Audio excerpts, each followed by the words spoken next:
Jeremiah Callaghan was born in Ireland in approximately 1860. The exact townland or county of his birth is not recorded in any surviving document. What is known is that he was one of the thousands upon thousands of Irish men and women who left Ireland during the second half of the 19th century and made their way to the industrial heartlands of Britain in search of work. Ireland, in those decades, was a country marked by poverty, land clearances, and the long aftermath of the Great Famine of the 1840s, which had devastated entire communities and set in motion a migration that would empty parts of the country for generations. Men like Jeremiah crossed the Irish Sea, not out of ambition, but out of necessity. He had served in the British Army at some point during his younger years, a common path for young Irishmen who had few options and needed a wage. The army gave him discipline, or was supposed to. It gave him a structure. He was known in later years by a nickname that told its own story about the man, Jerry Canteen. The name spoke to a man whose relationship with drink had defined him long before the events of 1902. At some point, Jeremiah made his way to South Wales. He was one of a wave of Irish labourers who came to the valleys of the south looking for work in the coal mines, the ironworks, and the quarries that were reshaping the landscape and the communities of Wales at an extraordinary pace. South Wales, in the second half of the 19th century, was one of the most rapidly industrialising regions in the world. The valleys north of Cardiff and Newport and Merthyr were being transformed almost overnight. Colliery head frames rising above the valley floors, terrace streets of workers' housing climbing the hillsides, communities swelling with newcomers from across Britain and Ireland who had come for the same reason Jeremiah had come. There was work, there was a wage. And for a man like Jeremiah, restless, hard to handle, reluctant to commit to steady employment for long, there was always another valley, another town, another job to move on to when things went wrong. Tredegar sits in the upper reaches of the Syrowe Valley in what was then Monmouthshire, at the southern edge of the coalfields that had made South Wales one of the industrial powerhouses of the British Empire. It was a town built on iron and coal, tight, close-knit, shaped by the rhythms of heavy industry. The streets were terraced, the chapels were full. And for those who could not work, for those whose lives had been knocked sideways by poverty, illness, or the simple inability to keep pace with a world that had no patience for weakness, there was the Bedwellty Union Workhouse, situated in the Georgetown area of the town. It was a place of last resort. It was the safety net that Edwardian Britain offered to its most desperate citizens. A roof and a meal in exchange for your independence and your dignity. It was into this world that Jeremiah settled. He found work as a labourer for a firm of local stonemasons, not his dream occupation, but work nonetheless. He was described by those who knew him in Tredegar as a brooding individual, hard to handle, given to long drinking sessions, and the kind of temper that flared without warning. Jerry Canteen, the locals called him. He was not a man who held steady employment for long. He was not a man who saved money or planned ahead. He was not a man who found the transition from army life to civilian life an easy one. But he was in Tredegar, and somewhere in those years in the valley, he met Hannah Shea. Hannah Shea was 38 years old in 1902. She was the daughter of a man named Frank Shea. The details of her early life, where she was born, where she grew up, how she came to be in Tredegar, are not fully recorded in the surviving documents of the case. What the record does tell us is that Hannah was a woman of considerable spirit. She was forthright. She was not easily intimidated. She stood her ground when challenged. In the years she spent with Jeremiah, she had needed every ounce of that spirit. Hannah and Jeremiah had been together for a number of years by the autumn of 1902. They were not married. They had 4 children between them, 1 son and 3 daughters. The children were the binding thread between 2 people whose relationship had never been stable. Jeremiah drank heavily. When he drank, he became aggressive, jealous, and threatening. Hannah's own father, Frank, would later tell the court that Jeremiah had assaulted and threatened his daughter on multiple occasions when drunk. It was not a safe life. It was not a peaceful one. And it was increasingly not a financially viable one. Jeremiah was often unable or unwilling to work for long periods, leaving Hannah without enough money to support their children. As a result, she had no alternative but to take the children to the workhouse, where they were provided with food and shelter. However, life in the workhouse came at a great personal cost, as families lost much of their independence, privacy, and dignity. For Hannah, who was determined to care for her family, entering the workhouse was a deeply humiliating sacrifice made solely to ensure her children's survival. Jeremiah himself did not go into the workhouse. He continued to live outside, taking what work he could find, spending what he earned in the public houses of the town, and visiting Hannah and the children at weekends, when it suited him. By the time of October 1902, Jeremiah had developed a new obsession on top of all the old ones. He'd become convinced that Hannah was seeing another man. He believed she was being unfaithful. He had no evidence for this. But the jealousy took hold of him the way his other passions did, completely and violently. He had also convinced himself that Hannah was drinking away his money.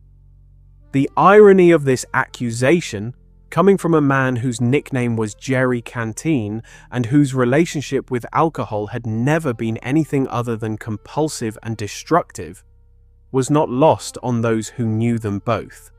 On the morning of Saturday, 4th October, 1902, Hannah decided to take the children out of the workhouse for a day and visit the town. She sent her young son to the relieving officer to obtain an admission ticket so that the family could return to the workhouse for the night. She and her 3 daughters went into Tredegar. When the boy had his ticket, he made his way back into town to find his mother. He could not locate her. Instead, he found his father, Jeremiah, in a stonemason's yard.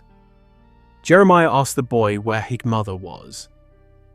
Together, they went looking for her. Jeremiah and Hannah had agreed to meet at the railway station. Hannah had not been there. This failure to appear at the agreed location was enough to light the fuse on Jeremiah's temper. He took to the streets with fury, moving from pub to pub through the town, searching for Hannah. The jealousy and the drink stoking each other into something dangerous. He found her sitting outside the Miners' Inn with her 3 daughters and a fellow workhouse inmate named Elizabeth Prothero. The moment he saw her, Jeremiah launched his accusation that Hannah was a slave to the bottle, that she was wasting his hard-earned money on drink. Hannah denied it. She denied it flatly and fiercely, the way she always denied his accusations. The way a woman who knew she was telling the truth denies a lie. It was, her father Frank would later say, exactly the kind of fierce denial that only made Jeremiah worse. Jeremiah punched Hannah to the pavement in front of her children and Elizabeth Prothero. He then went with Frank Shea to the Black Prince Inn. During the conversation there, in front of witnesses who would later repeat his words in court, Jeremiah announced that he would cut Hannah Shea's throat. He said he would do for her. The witnesses heard him say it. Nobody stopped him.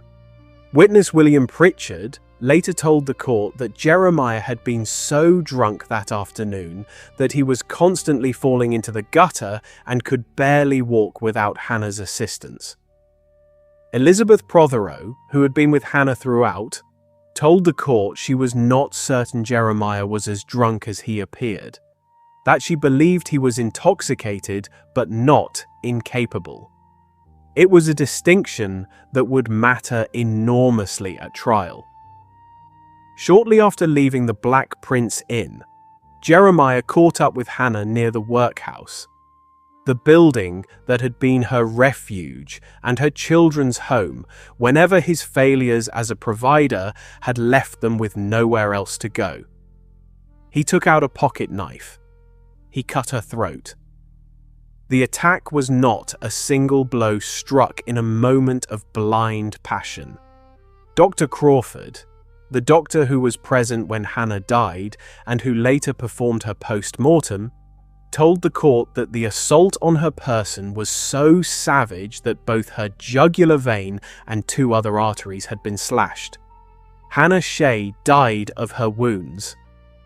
An engine driver named John Williams saw Jeremiah on a hillside shortly after the attack, attempting to wipe Hannah's blood from his hands using small scraps of paper he had found. Jeremiah was arrested. The inquest was held on 7th October 1902 before coroner Mr. James Berry Walford. The jury returned a verdict of willful murder against Jeremiah. He was committed to trial at the next assizes. Jeremiah appeared before recorder Mr. John Forbes QC at Monmouth Assizes on the 22nd of November 1902. The prosecution was led by Mr. J.R.V. Marchant, assisted by Mr. St. John G. Micklethwaite. Jeremiah was defended by Mr. Harold Hardy. The defense rested almost entirely on the question of drink, arguing that Jeremiah had been so severely intoxicated as to be suffering from delirium tremens on the day of the murder, rendering him incapable of forming the intent to kill. The prosecution dismantled this argument methodically. Frank Shea took the stand and told the court about the long history of violence and threats Jeremiah had directed at his daughter. John Williams described the scene on the hillside. Dr. Crawford described the injuries that had killed Hannah. Elizabeth Prothero described what she had seen and what she believed about Jeremiah's level of intoxication. During the sentencing, Jeremiah gazed vacantly around the court. When the verdict was delivered, he staggered and appeared to collapse in a state of prostration. Warders caught him and assisted him from the dock. The jury had deliberated for 35 minutes. They found Jeremiah guilty of willful murder. The recorder addressed the convicted man. He said, "I don't wish by any words of mine to aggravate the painful situation in which you stand, but from the circumstances under which you committed murder, I can hold out to you no hope of reprieve." Jeremiah was handcuffed to 2 warders and transported by train to Usk Prison. Large crowds gathered at the railway stations along the route. At Usk Station, some in the crowd expressed pity as he was led away. On 10th December 1902, the Home Secretary confirmed there would be no mercy. Jeremiah would hang. The night before his execution, his sleep was broken and plagued by nightmares. The morning of Friday 12th of December, 1902 was described as bleak and desolate, the depths of a Welsh winter. Jeremiah had asked the Roman Catholic priest who attended him in the condemned cell to ensure that his 4 children were brought up in the Catholic faith. He had one request for his children.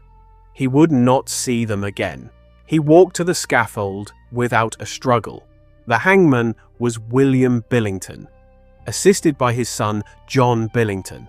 Before the rope was placed around his neck, Jeremiah cried out, "Holy Mother, pray for me. Jesus, help me." Hello everyone.